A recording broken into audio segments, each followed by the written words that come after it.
Hello students, मैं सरोज कुमार। इस video में आप लोगों को मैं बता रहा हूँ सेंटेंस इम्प्रूवमेंट कैसे बनता है।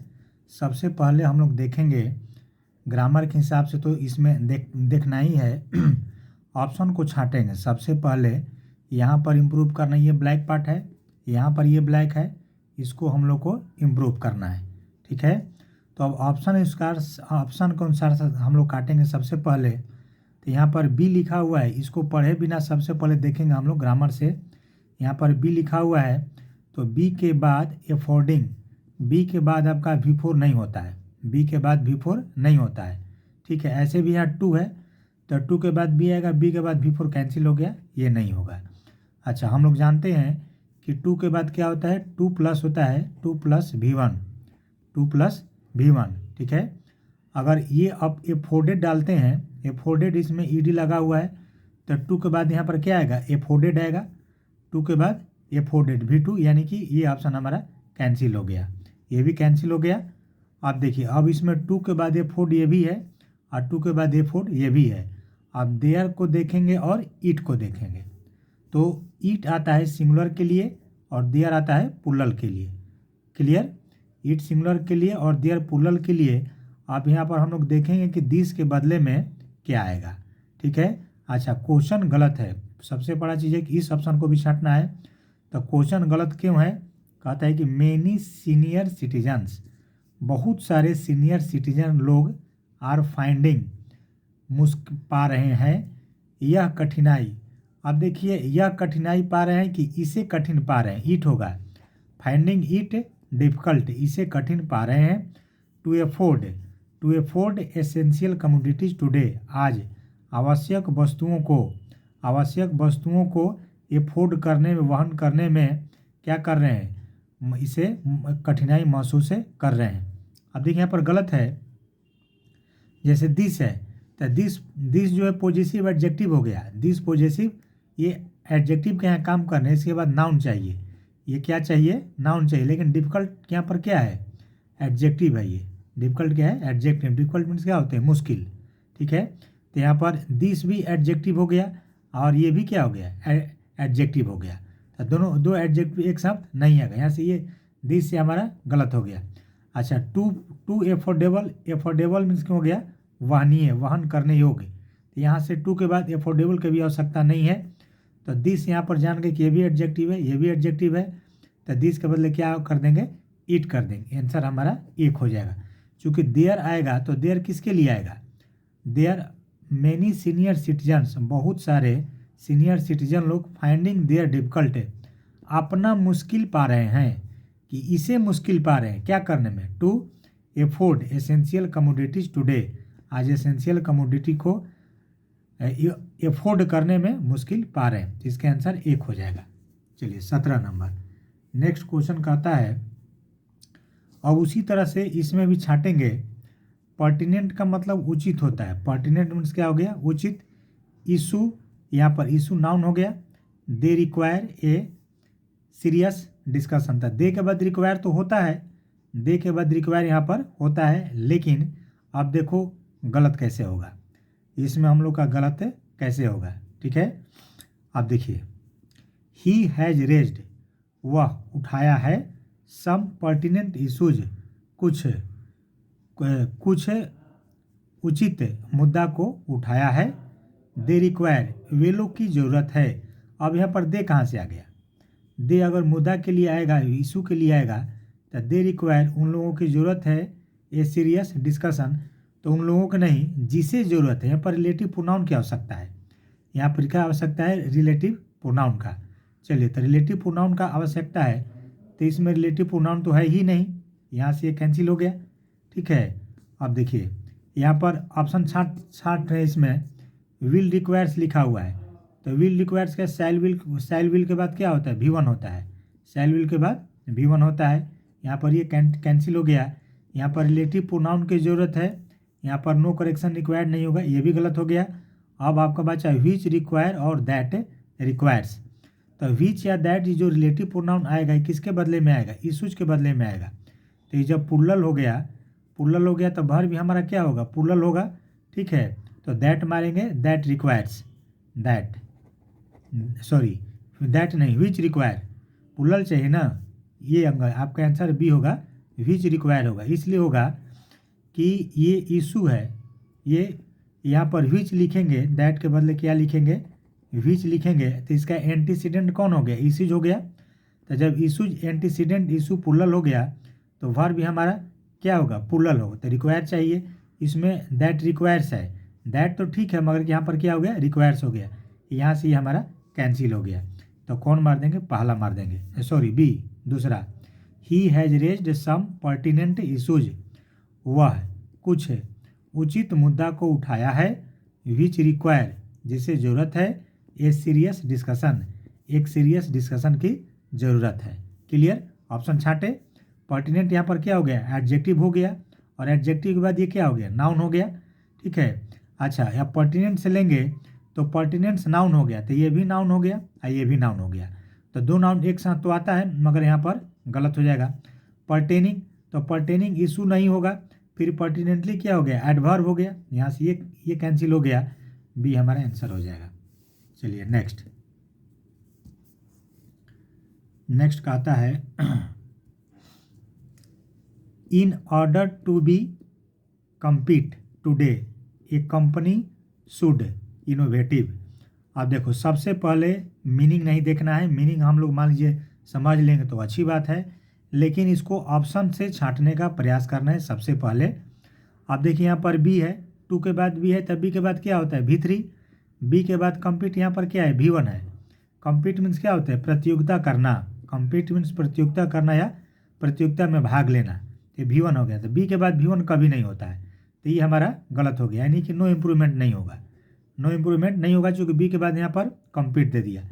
चलिए अब नेक्स्ट बढ़ते हैं, यहाँ पर शुड इनोवेटिव, इनोवेटिव का मतलब क्या हो गया, अभिनव। अब देखो बी के बाद तुम अगर कंपीटिंग डालोगे, टू बी कंपीटिंग, तब बी के बाद यहाँ पर क्या है, V4 है, बी के बाद V4 नहीं होगा, यहाँ पर बी के बाद V4 नहीं होगा, एक ऑप्शन कैंसिल हो गया। अब देखिए कम्पिटेंट, कम्पिटेंट मीन्स क्या होता है, योग्य या सक्षम, योग्य या सक्षम ये हो सकता है। अब देखिए कम्पीटेड है, कम्पीटेड है, यहाँ पर बी के बाद V3 है, ये जा सकता है, ये जा सकता है, जाएगा नहीं, जा सकता है, क्योंकि आगे वाला में भी देखना है, शुड हैव को भी देखना है, और कॉम्पिटिटिव और शुड बी, अब मीनिंग निकालते हैं। In order to be, in order to be answer ये होगा, डी होगा, in order to be competitive, प्रतियोगी, कॉम्पिटिटिव का मतलब क्या हो गया, प्रतियोगी या प्रतिभागी, प्रतियोगी होने के लिए। अब यहाँ पर प्रतियोगी क्या हो गया, नाउन हो गया, प्रतियोगी होने के लिए, वह प्रतियोगी है, सॉरी एडजेक्टिव हो गया, होने के लिए आज। एक कंपनी शुड, एक कंपनी को ज़रूरत है, तो शुड के बाद भी होगा ना, शुड बी इनोवेटिव, इनोवेटिव होने की ज़रूरत है, कंपनी को इनोवेटिव होने की क्या है, ज़रूरत है। शुड के बाद यहाँ पर बी चाहिए, क्योंकि शुड के बाद क्या होता है, V1 होता है, अगर बी नहीं देंगे तो शुड के बाद V1 इनोवेटिव वर्ब नहीं है, इनोवेट वर्ब होता है। ठीक है, तो यहाँ पर शुड के बाद बी क्या हो गया, V1 हो गया, कौन मार देंगे, डी मार देंगे। तो in order to be competitive, प्रतियोगी होने के लिए आज एक कंपनी को शुड बी इनोवेटिव, इनोवेटिव होना चाहिए। क्लियर, चलिए नेक्स्ट, उसी तरह से इसमें भी छांटते हैं। अब देखो कैसे, यहाँ पर मेक है, मेक, और यहाँ पर हैज अपडेटेड है, तो हैज के बाद अपडेटेड V3 ये तो सही है, हैज के बाद अपडेटेड स्ट्रक्चर के हिसाब से सही है, लेकिन यहाँ पर व्हाइल द कंपनी मेक, जब कंपनी मेक हो गया, यहाँ कंपनी थर्ड पर्सन सिंगुलर है, तो जब सिंगुलर है तो ये वर्ब क्या होता है, प्लूरल होता है मूल रूप में, तो इसमें हम लोग एस लगाएंगे। ठीक है, एस लगाएंगे, आ नहीं तो फिर क्या करेंगे, देखो यहाँ पर हैज मेड भी दिया है, ये अपडेट दिया है, मेड भी हो सकता है, और मेकिंग नहीं होगा। द कंपनी के बाद मेकिंग, चूँकि सब्जेक्ट के बाद V4 नहीं होता है, सब्जेक्ट के बाद V4 नहीं होता, मेकिंग हमारा कैंसिल हो गया। फिर सब्जेक्ट के बाद मेक लेंगे तो इसमें भी मेक दिया, ये हमारा कैंसिल हो गया, ए और बी ऑप्शन कैंसिल हो गया। ठीक है, अब देखो डिड, यहाँ मेड है V2 और डिड नॉट अपडेट है, हैज मेड है, हाइएट अपडेट है। अब पढ़ते हैं, अब इसमें होगा क्या, जैसे व्हाइल, व्हाइल मीन्स होता है जब या जबकि, व्हाइल मीन्स क्या होता है, जब या जबकि होता है, तो व्हाइल हमेशा क्या लेकर आता है, व्हाइल हमेशा अपोजिट क्लॉज लेकर आता है। तो इसमें दो क्लॉज है यहाँ तक फ्रंट, एक क्लॉज यहाँ से यहाँ तक है और दूसरा क्लॉज यहाँ से यहाँ तक है।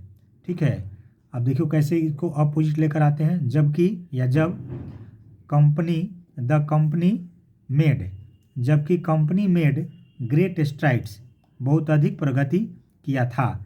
डी आंसर होगा। हैज मेड भी हो सकता है, ये भी हो सकता है, ये भी हो सकता है। तो जबकि कंपनी बहुत अधिक प्रगति किया था, स्ट्राइड मीन्स प्रगति होता है। ऑन द इन्वायरमेंटल फ्रंट पर बहुत अधिक प्रगति किया था, फिर भी it did not update, did not के बाद V1, फिर भी it did not update it's HR practices. फिर भी यहाँ पर छुपा हुआ है, फिर भी यह, इट किसके लिए आया, कंपनी के लिए है, फिर भी यह है, यह अपना, इट्स किसके लिए, कंपनी, यह अपना HR प्रैक्टिस को अपडेट नहीं किया था। तो ये भी पास्ट में हो गया और ये भी पास्ट में हो गया। अगर ये डालेंगे हैज मेड, तो यहाँ पर इट सब्जेक्ट है, तो इट के बाद फिर ये तो आ सकता है, लेकिन अपडेट कैसे होगा, अपडेट भी क्या होगा, V1 हो गया। ईट के बाद अपडेट नहीं होगा, ईट के बाद अगर अपडेट्स रहता तो हो जाता। क्लियर, ईट के बाद अपडेट्स रहता तो हो जाता। ठीक है, लेकिन तो भी नहीं होता क्योंकि प्रेजेंट में हैबिट बताता है। कौन मार देंगे, डी मार देंगे। एक बार फिर से, व्हाइल, जबकि द कंपनी मेड, कहता है मेड ग्रेट स्ट्राइड्स, बहुत अधिक प्रगति किया ऑन द इन्वायरमेंटल फ्रंट पर, फिर भी यहाँ छुपा हुआ है, इट डिड नॉट अपडेट, फिर भी अपडेट नहीं किया था इट्स HR प्रैक्टिसेस, अपने HR प्रैक्टिस को अपडेट नहीं किया था। ठीक है, चलिए नेक्स्ट क्वेश्चन 20 नंबर। Corruption acted as a disincentive for investment and harm economic growth. अब देखिए, डिसइंसेंटिव का मतलब होता है निरुत्साहजनक, जिसमें उत्साह नहीं हो। अब क्वेश्चन को साथ छांटेंगे कि गलत कैसे है। यहाँ पर ये करप्शन है, करप्शन के बाद एक्टेड पास्ट में हो गया, एक्टेड क्या हो गया, पास्ट में। एंड के बाद ये वर्ब है, हार्म, हानि पहुँचाना। हार्म मीन्स क्या होता है, हानि पहुँचाना। तो एंड के बाद ये वर्ब है, तो इसके लिए भी सब्जेक्ट कौन होगा, करप्शन होगा। इसके लिए भी सब्जेक्ट कौन होगा, करप्शन। तो ये जब एक्टेड है तो ये भी हार्म्ड होना चाहिए था। ठीक है, ये जब एक्टेड, चूँकि ये पास्ट में है, एक क्रिया, एक ही सब्जेक्ट है, तो ये भी पास्ट में होना चाहिए नियमतः। लेकिन यह प्रेजेंट में भी गलत है। अगर करप्शन यहाँ पर अनकाउंटेबल नाउन होता है तो यहाँ पर हार्म्स रहता तो हम लोग सोचते। ठीक है, अब ऑप्शन में आते हैं। ऑप्शन में पहला ऑप्शन नहीं होगा। करप्शन के बाद एक्शंस कैसे होगा, करप्शन के बाद एक्शन इसलिए नहीं होगा कि ये भी नाउन है, एक्शन नाउन होता है। एक्शन क्या होता है, नाउन होता है। सब्जेक्ट के बाद हमारा एक वर्ब चाहिए। करप्शन के बाद एक्टिवली आ गया, एक्टिवली तो एडवर्ब हो गया ना, ये भी गलत हो गया क्योंकि एक यहाँ पर वर्ब चाहिए, तो ये एक्टिवली वर्ब नहीं होता है, एडवर्ब होता है। तो या तो ये विल एक्ट वर्ब है और ये हमारा एक्ट्स वर्ब है। ठीक है, अब देखो, अगर विल एक्ट डालेंगे, करप्शन विल एक्ट, करप्शन काम करेगा, ये तो ठीक है, एज ए इंसेंटिव के रूप में फॉर इन्वेस्टमेंट के लिए, and will harming.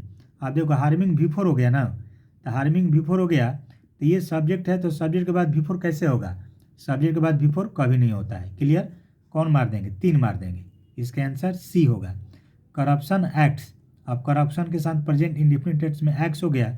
Corruption acts as a disincentive, corruption जो है एक निरुत्साहक के रूप में, एज मीन्स के रूप में काम करता है, फॉर इन्वेस्टमेंट निवेश के लिए काम करता है, एंड हार्म्स और हानि पहुंचाता है, किसको, इकोनॉमिक ग्रोथ को हानि पहुंचाता है। ठीक है, क्लियर, समझ में आ गया। समझ में नहीं आएगा तो इसको बार बार देखना है। ठीक है, समझ में आते रहेगा। ओके।